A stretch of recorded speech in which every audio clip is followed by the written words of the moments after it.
Hello, my name is Mason Ty, and my civic action plan is holding Big Pharma responsible for the opioid epidemic.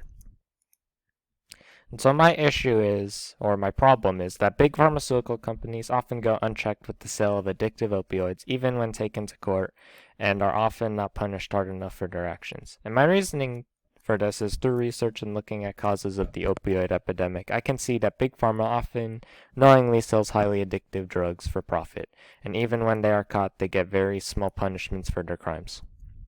And so my desired outcome.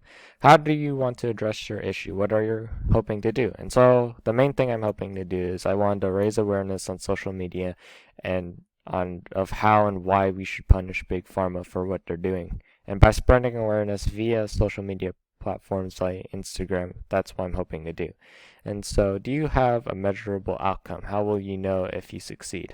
And so, since this is a very big issue, by making my issue known through social media, I think that's a pretty big win. And so, as for knowing if I have succeeded, I will not truly know if I succeed at first since this is a very big problem, but by seeing positive feedback and spreading of more info is a good start. And so, for communication, I emailed Congresswoman Nancy Pelosi. I emailed her because she is not only the Congresswoman representative of my district since 1987, the 12th District of California, but also the Speaker of the House, and I can initiate new laws through the lower chamber of Congress and hopefully help bring about change. And so the outcome was this was an automated system actually respond to me with important information of how many people die from the opioid epidemic and how the Republican Congress has failed to help these people by failing to adequately fund key bills as well as dismantling life-saving preventative care and treatment. And so I also emailed Senator Dianne Feinstein.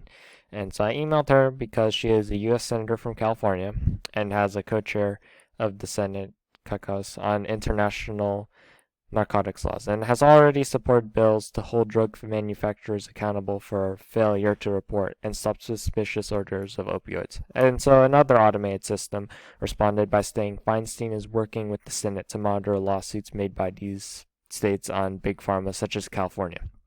And so I also emailed District Attorney Herrera or DA Herrera, and I emailed him because he is a leader at the forefront of suing major pharmaceutical companies, including Purdue Pharma, for violating state and federal laws with respect to the opioids.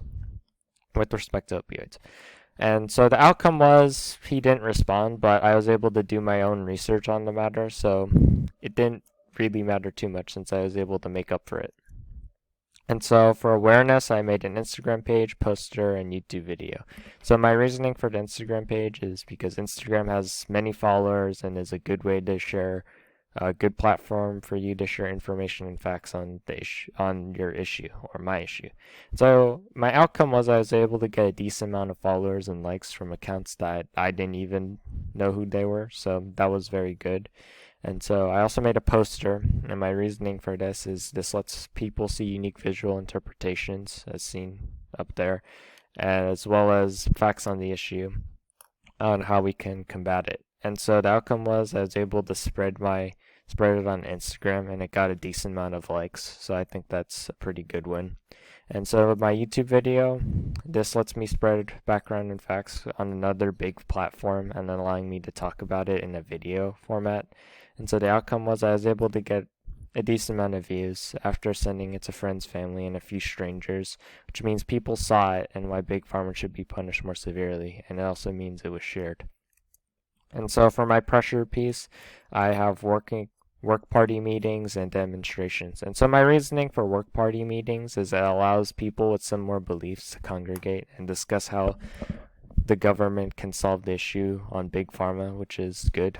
It's a way for people to rally with each other. And so the hypothetical outcome would be with enough support and more people, we could make a petition for government officials to take action on what they can do with enough people that believe in this. And another pressure piece is a demonstration. So the reasoning for this, it's a good way to physically show government officials what people like me want to happen about the issue at hand, and it shows people what we stand for and why we care for this. And so the outcome would hopefully be more people will see what we stand for and come support us in future demonstrations or financially, maybe. And yes, that is the end of my presentation. Thank you for watching, and yeah.